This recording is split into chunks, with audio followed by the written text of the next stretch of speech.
pag-isip ng lagid. Pero biglang gumanon. So, unti-unti may development yung lakas o kalagayan ni Gob. So, Did you ever expect na gaganda ng ganyan yung character? Nalalim ng ganyan? Una mo tinanggap yung role? to be honest, hindi ko alam. Sa senior high kasi parang kami naman ni Baron yung talagang feeling ko magka-clash.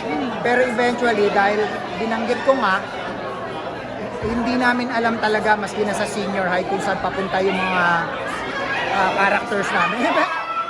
Matatapos na lang yung senior high, nagulat ako pala yung tumulak. Ay, hindi mo rin alam na Hindi ko rin alam. Ito mo na lang rin alam. Maski sila yung Sky, tawa nga kami ng tawa eh. Although, parang medyo giveaway naman talaga na si Gob ay kontrabida, di ba? Pero ang daming napagbintangan eh.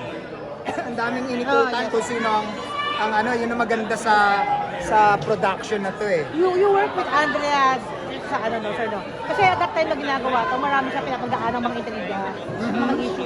Nakita mo ba naapektuhan ba siya or yung naging tahimik ba siya? Well, during our taping ng senior high, wala akong nararamdaman. Very professional siya. Kung ano yung hinihingi sa kanya ng character na ano niya. Tapos masaya kami. In fact nga, yung daughter ko, siya pa ang nagbibigay ng advice. Nag-video pa siya para bigyan ng advice na yung daughter ko na bubuli. So parang coming from her, ang ganda ng message niya. So ang point ko dito, yung isip niya buo, hindi siya naapektuhan ng mga intriga. So still bubbly, masayahin pa rin. Masayahin pa rin. Kung meron man kayang-kaya niyang dalhin. Matalinong bata. I guess isa siya sa talagang upcoming na magiging superstar eh. Sabi ko nga, let's say, no, meron siyang mga intrigue at pinagdadaanan, pero pagdating sa trabaho, very professional. Alam niya yung handle. Napakagaling.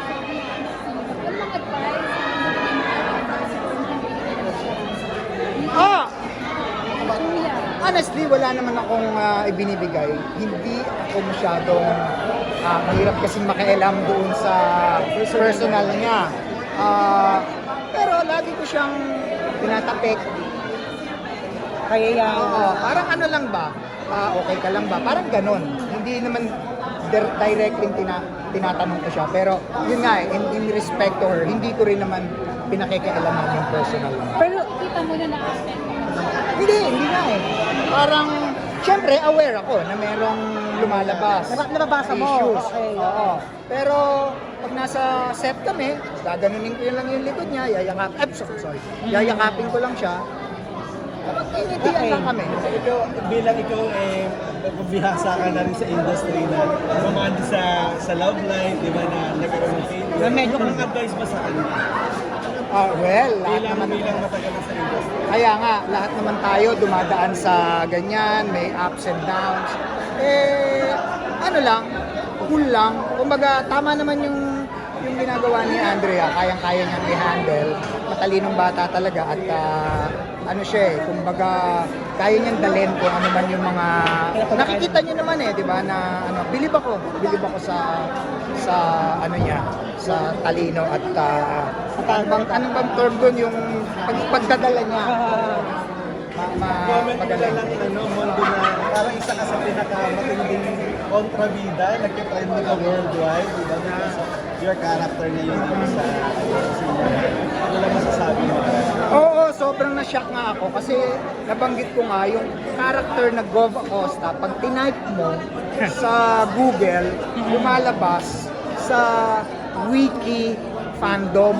Ito yung parang ang kasabay niyan sila Joker. Yun bang mga karakter ng mga kontrabida sa pelikula at isa si Gov Acosta. wow, how does it feel? So, overwhelmed ako. Shinare ko nga yan sa social media na grabe yung narating nung pagka-halimaw ni Gov Acosta nandun pa yung mga hobbies. May backstory siyang sarili na na-research nung Wikipedia na kumbaga nakakatuwa kasi yun nga hanggang dito sa season 2 expected ko kasi after mahulog ni Gov sa Wala na, no? Oo.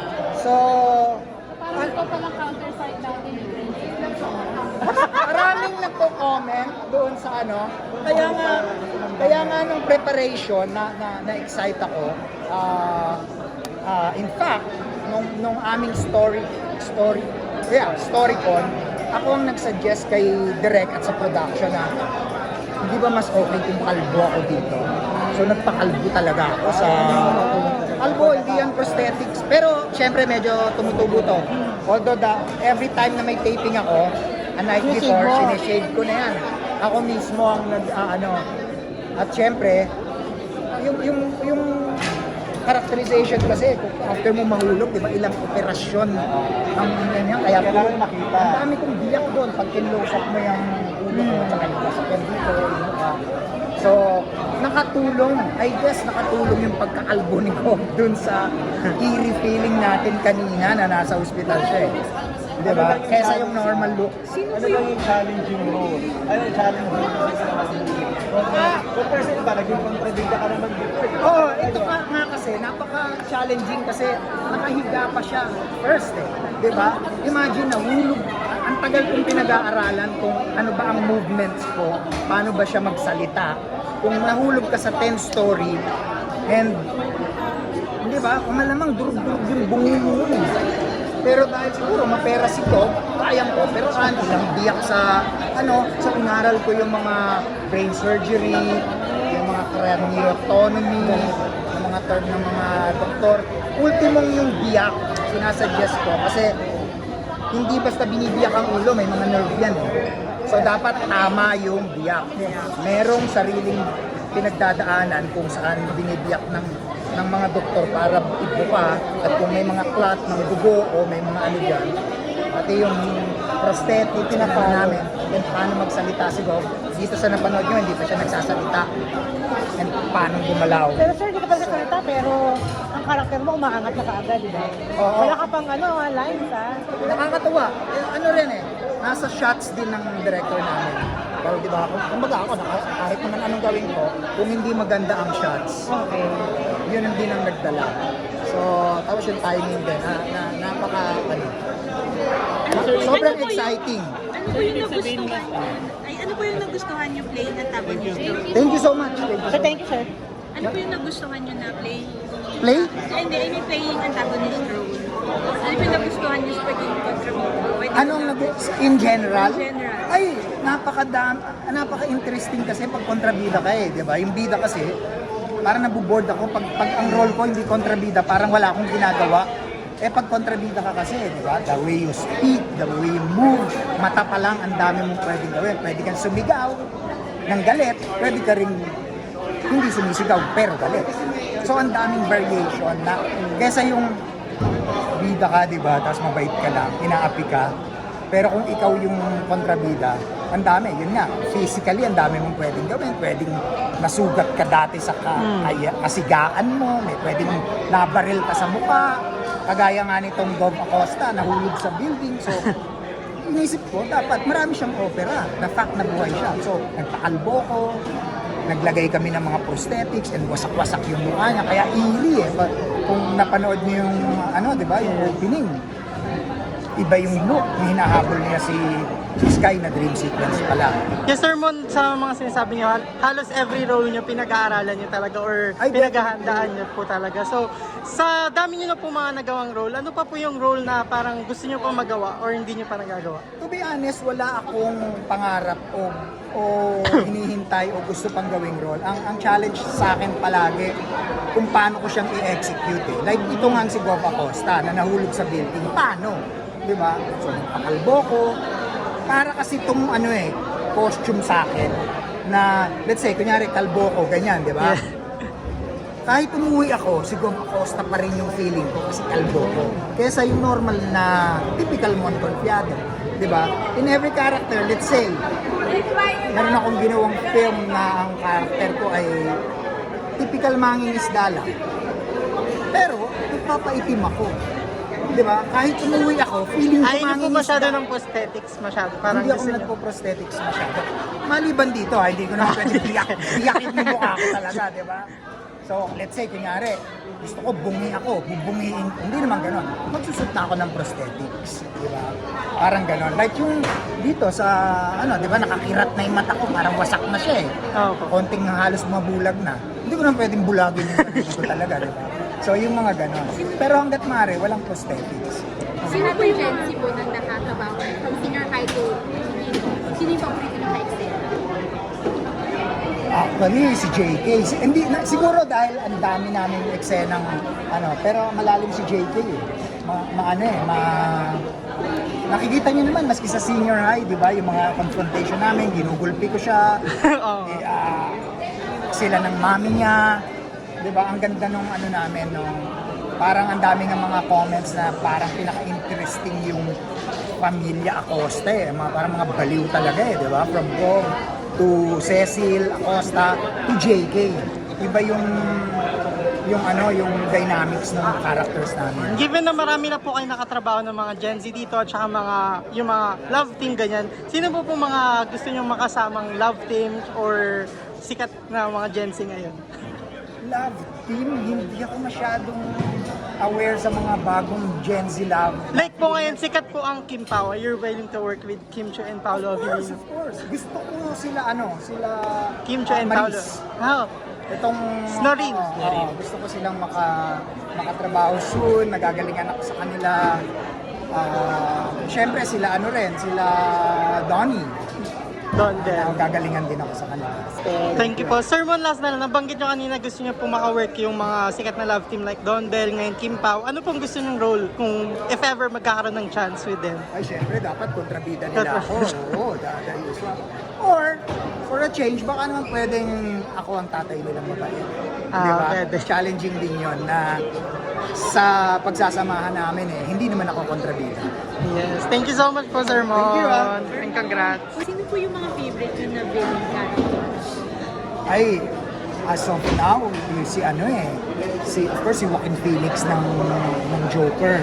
Parang isa sa siya mga pero siguro yung mga characters na ginagawa ni Gary Oldman, meron kasi yan iba-iba eh. Kasi may method acting din si Gary Oldman, si Christian Bale. Yun kasi yung mga inspiration ko eh. Yung method acting. Kumbaga, dumadive in ka dun sa character. Yung parang ini-experience mo yung character. Like, napapayat ako, napapataba, napapaitim, napakalbo. Meron pa ako mga pelikula, minsan hindi ako naliligo, the entire shoot. Ayan. May kinukuha ka rin sa kanila, sir, na acting technique? Of course, yes. Oo. Yan ang kasi walang acting school dito sa atin, sa Pilipinas. Meron po pero ilan lang. Workshop lang. Yeah, Film school meron for directing, for cinematography. Pero acting, medyo hindi course. Oh. Diba? Ano lang siya, workshop. See. Ang acting school ko ay film, panonood ng films. Kumbaga, yun ang doon ako natututo sa panonood ng films. Siyempre, yung mga ina-idolize mo, nakakapulot ka ng mga techniques, ng mga inspirations. So, for this character, Coca Costa, sino yung mga pwede? Isa si Gene Hackman doon sa Hannibal. So, isa rin partly yung acting, hindi look.